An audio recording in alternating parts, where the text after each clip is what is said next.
Welcome back to the BettorOff Propcast. I'm Alex Dubin. With me again, Prop Holiday, Bob Stanley, and the lovely, talented, the wearing burnt sienna from the University of Texas, Celeste Ramirez. Thank you. All right, we're here to talk about Game 4 of the finals being held in Milwaukee, which is Algonquin for the good land.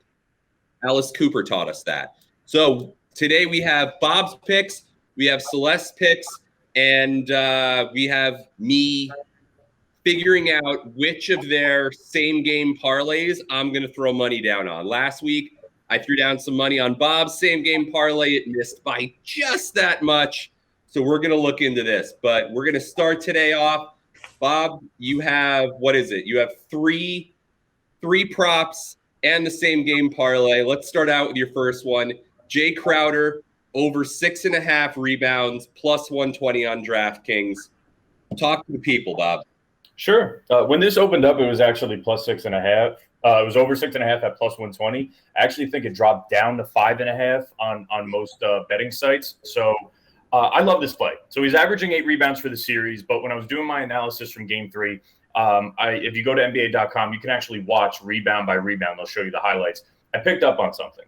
A majority of his rebounds are coming with DeAndre Ayton on the floor. He's picking up on smaller guys in the perimeter. So when Ayton's on the floor, he usually gets matched up with Giannis. When Crowder's on the floor with him, he's taking advantage of these smaller guys in the smaller ball situations. And that's why I think last game he only had 6 rebounds. 4 of them came with Ayton on the floor, but a lot of it, his lower number was due to Ayton's foul trouble. So game 1, 7 of his 9 rebounds were with Ayton on the floor. Game 2, 8 of his 10 rebounds were with Ayton on the floor. And then, as I mentioned, game 3, 4 of his 6. So he's doing fairly well cleaning up where Ayton's closing out on Giannis and keeping him away from the rim. So I love this line. I love it at 6.5, over 6.5 at plus money. Mostly because I don't think Ayton's going to be in foul trouble again. So with the stats, you're saying that they can actually now get this at plus 5.5.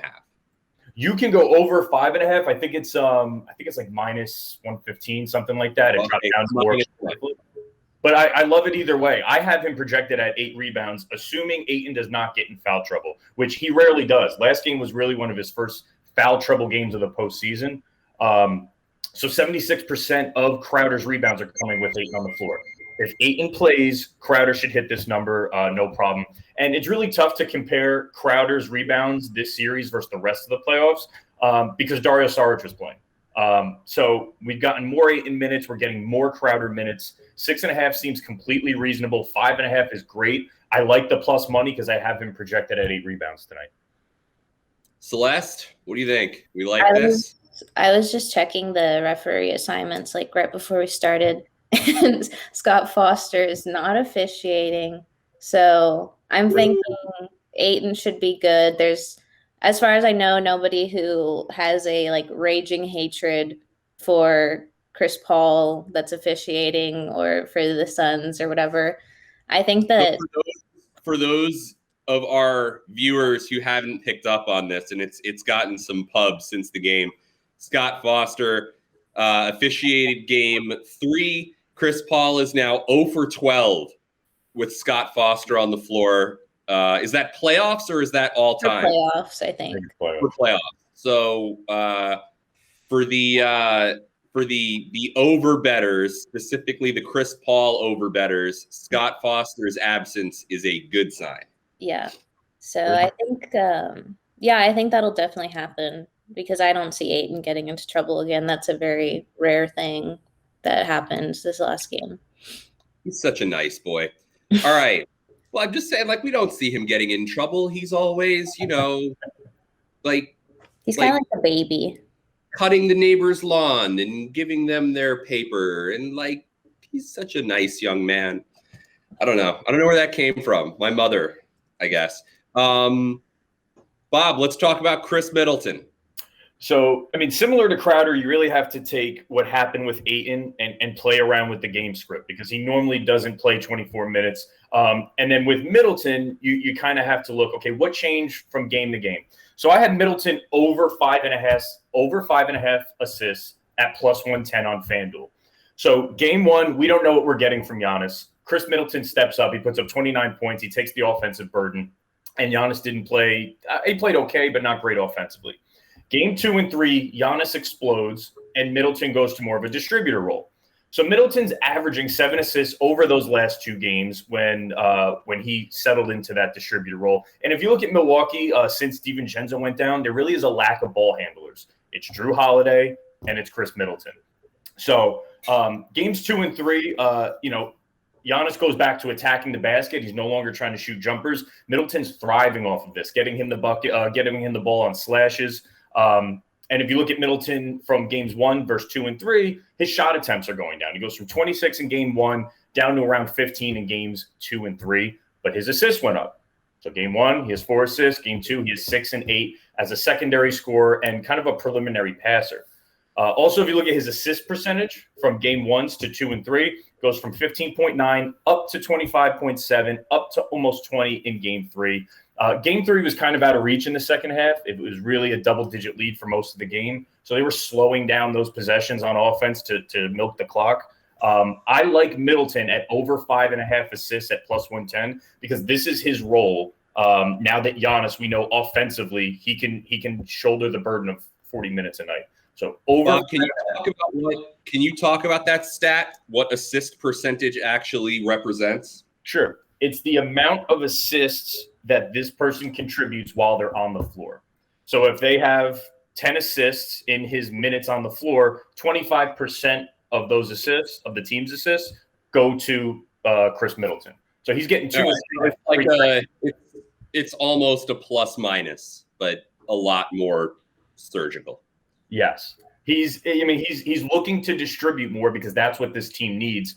Drew Holiday has become a spot-up shooter and a slasher at this point, not as much of a distributor role. But Khris Middleton fits this well, and they're giving Giannis the ball in the paint. They're giving him the ball cutting. And over 5.5, considering what we've seen over the last 2 games, he's averaging 7. I love it at plus money. Celeste? Yeah, I think Middleton's one of the handful of Aggies that I support in their endeavors. I think That's dangerous. Careful from the University of Texas at Austin saying stuff like that. We don't want you getting like hate mail and angry. No. It's okay. Yeah. All right. But I think that, Middleton obviously did better this past game. It helps that they're in Milwaukee.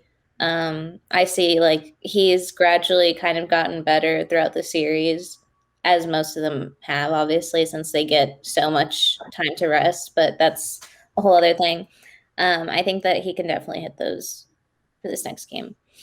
Who else went to A? So was it Johnny Manziel went to A&M? Caruso. And Mike Dak? Did Dak go to A&M? No, it's confusing because the colors are the same. I think he went to Mississippi State. Dak went to Mississippi State? What was it? Yeah, Mississippi State Bulldogs. It's the same exact color. That's why people confuse it. Really? Okay. Anyway, all right. So we like the Khris Middleton pick. We also like the Jae Crowder pick. Now let's go to someone who really needs a nickname. We've got to think about this. Pat Connaughton. Patty 3-ball. If he were in Boston, he'd have some sort of awesome random nickname. So we need to think about a nickname for Pat Connaughton. But for now, let's talk about over 7.5 points, minus 120 on FanDuel. So I don't know about this one, but Bob, speak to the people about Patty 3-ball 7.5.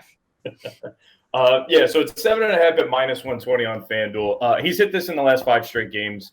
He's tied for in game 3. He had the 4th most minutes behind their big 3. So he's got the same amount of minutes as PJ Tucker. He's essentially a starter while coming off the bench. He ends up closing games over Brook Lopez.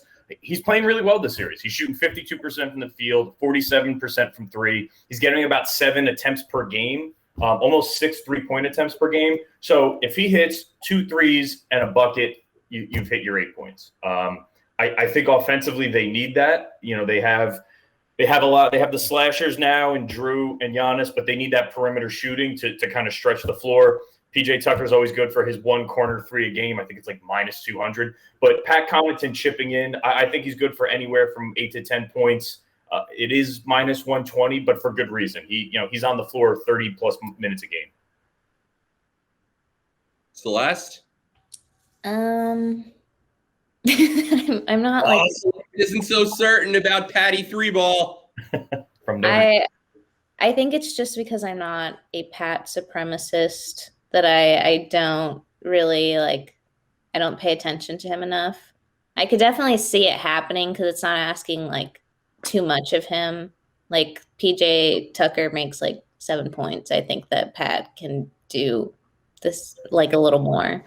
I don't know because I think like I don't see this being Milwaukee's game.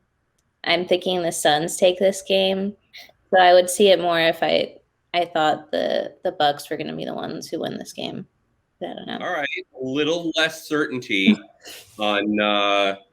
He really needs a better name than Patty three ball. has one. All Especially coming out so of now we're moving on to your SGP same game parlay. This one I'm not as high on as I was on the last one, but since the last one missed, this one's definitely going to hit, and I'm going to wish that I'd taken it. Talk to us. Who do you got? Really quickly before I go into this, I found Pat Connaughton's nickname, and it's about as epic as you thought it would be. His nickname is Vanilla Thunder. Oh, okay. Pat. Apparently he can yam it. He can dunk. He's 6'5" and he can jump. I didn't know this. I didn't know that white guys that play at Notre Dame could jump, but apparently he can.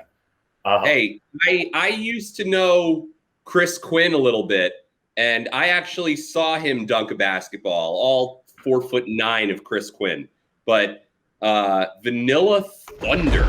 Yeah. So like we need to get him on the floor with Daryl Dawkins to do like a McDonald's commercial, or so I'm thinking here for you, Pat. I don't know what the local media situation is in Milwaukee, but you got to get Daryl Dawkins on the phone and have a little chocolate thunder, vanilla thunder. It could be like a Dairy Queen thing. I don't know. There's money to be made there.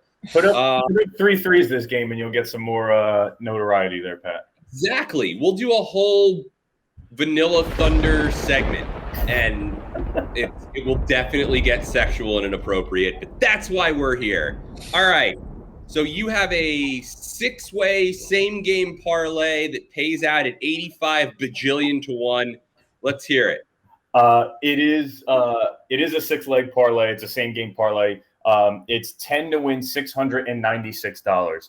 So it's what we discussed. It's Lopez to hit 6 rebounds. It's Crowder to hit the 8 rebounds that I feel very confident in. Pat Connaughton over 7.5. We discussed these. Khris Middleton over 5.5 assists.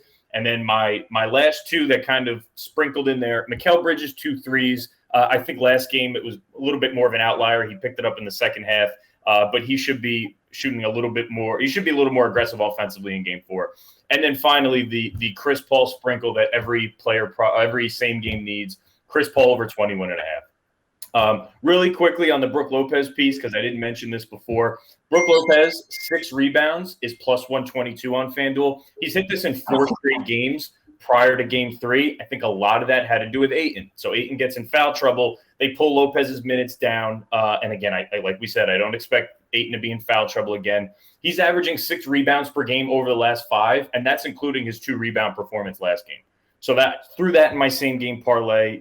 It is plus odds. And it's Lopez 6 rebounds, Crowder 8 rebounds, Connaughton 7.5 points, Middleton over 5.5 assists, Mikal Bridges with 2 measly threes, and Chris Paul over 21.5 in a non-Scott Foster game. And that is 10 to win 696. Interesting. A lot of rebounds in this one. Celeste, what do you think? Is there anything in here that makes you question it? Are you on board?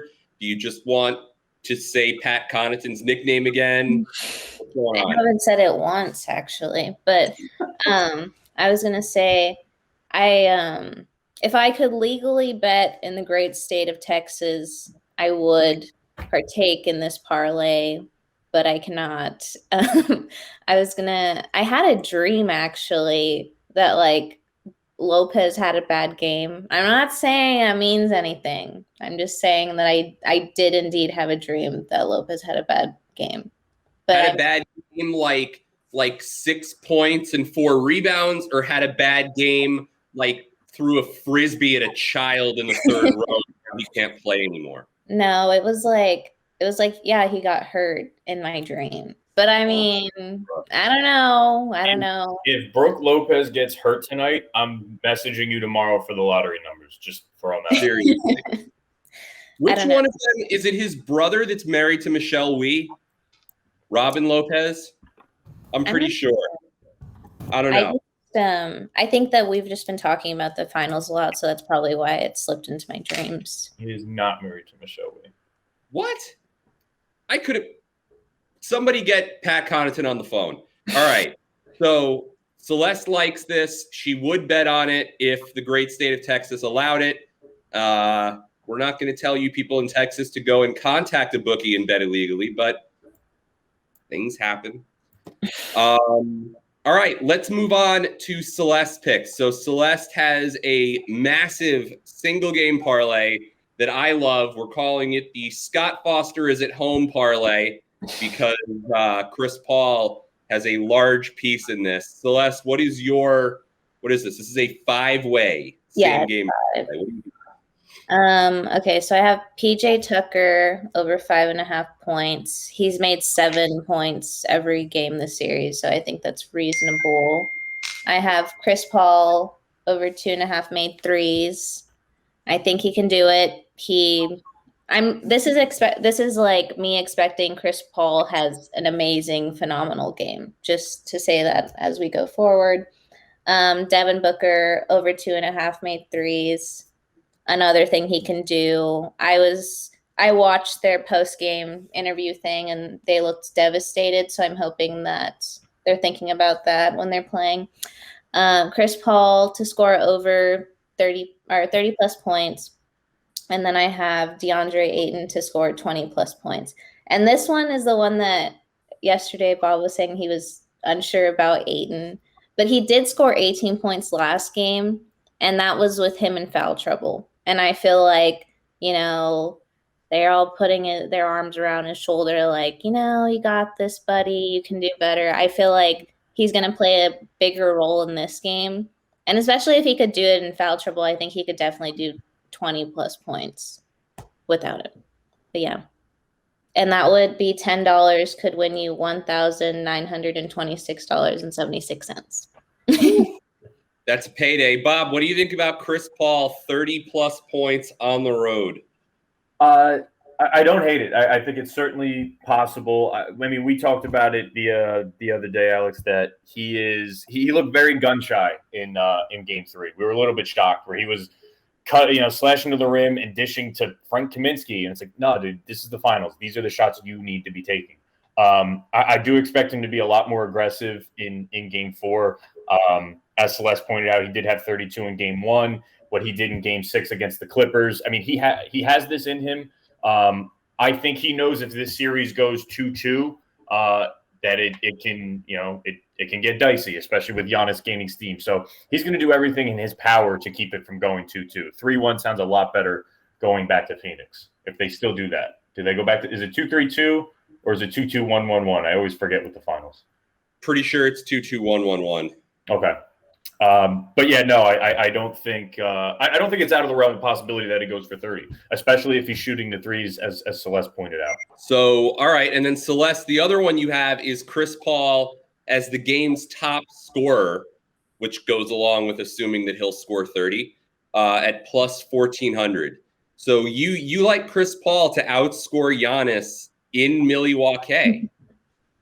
I just feel like, no offense to Giannis, but I do think Chris Paul is the most talented player in this series. So there's no reason he Greek shouldn't. burn. Yeah. But especially because, and it's not to say Giannis isn't like phenomenal, but he has to lose steam eventually. I'm counting on that because I'm like, okay, 40 plus back to back to back. I feel like that's a lot every single game. I mean, so this is a physics pick. You're making this pick based on the idea that perpetual motion does not exist and that Giannis, as with all things, must eventually slow down. Yeah. I just think, I don't know. I mean, I'm proud of him. He's doing a good job, but I just think that if Giannis can score 40 plus, Khris at one point, plus the odds for Giannis being top scorer, obviously, like, you wouldn't I get mean, anything from it. 1,400 is a lot of money, Yeah. a lot of value for Chris Paul, who can be Chris Paul. Boberto, what do you think? CP3 plus 1,400 to lead the game in scoring. I love the odds. I think in order for 14-1 is great for. I mean, you have the top two scorers on each team. You have Giannis and I'll say Middleton, and then you have Booker and Paul. So I mean, you're getting 14-1 out of essentially a 1 out of 4 chance. In order for Giannis to not be the top scorer, we either need to see foul trouble, which is not going to happen in Milwaukee. He's got to not be able to hit any free throws, which is certainly a possibility. You Watching him knock down all those free throws was weird. Yeah, it's and listening, like, it's okay, he did it, but like listening to the commentators just like fall all over themselves every time he went to the line. Like, yes, we get it. Can we talk about Vanilla Thunder for a moment? Can we talk about anything at the moment other than the fact that Giannis isn't launching the ball into the stands from the free throw line? We get it. It was incredible. It was amazing. A man who gets paid tens of millions of dollars to play basketball can hit free throws. Can we move on, please? Oh man, no, I totally agree. And then the only other thing that I think that would really help Chris Paul is if Middleton goes off. If we see Middleton pick up the scoring early in the second half, then we could see Giannis maybe be around that 30-point mark. But then you still need Chris Paul to really, really go off. But for the most part, the Giannis's back-to-back 40-point games, it's going to be tough. But at 14-1, I love the value out of it. So. We love value here on the BettorOff Propcast. So let's get some predictions. Bob, who's got this game? What do you got for a score? I like the Suns. The Scott Foster thing helps. Maybe I'm just really Chris Paul homering it. I'm gonna say 122-112 Phoenix. All right, Celeste? I was saying, this is what I had yesterday, I don't know. But I do feel like the Scott Foster thing is also fueling my thunder. But I'm saying 120-105 Suns. Like, I see it like flipping the script from game 3. All right, so you see a road beatdown coming from Phoenix. All right. It's going to be interesting. It's going to be fun. It's going to be game 4. It's on ESPN tonight at, I don't know what time. You all know what time. You live in different time zones. It's on ABC. It's on ABC? ABC and ESPN are the same company, so you know. Disney owns ABC and ESPN and all of my student debt, and they own everything. But it's going to be fun. It's going to be basketball. I got to do some looking into Scott Foster. Has anyone heard of Scott Foster before this? Like, No, I have. It's one of those referees and umpires where like everyone's heard of them for some reason. They're always starting stuff. I'd never heard of Scott Foster. I haven't until Celeste pointed him out to me last game. That was kind of ESPN pushing it, where they put up this random stat and now you look out for it. Like when they say, "Oh, he's made 50 extra points consecutively," and then the next one he just hooks it right. That they put out these arbitrary stats and then it usually goes the other way. So maybe we don't fade Scott Foster in game 5 if they have him. I don't know. Ooh, we're gonna see. I actually didn't know. I thought that it was the same refereeing crew for every game in the finals. I think they have to change it up for that exact reason that we're talking about. Interesting. All right. Well, those are our picks. We have 2 awesome single game parlays. We've got Vanilla Thunder. We've got to bet on him. We're definitely going to need some sound effects for Vanilla Thunder in post. So that's going to have to happen. Parting thoughts, Celeste. I hope the Suns win.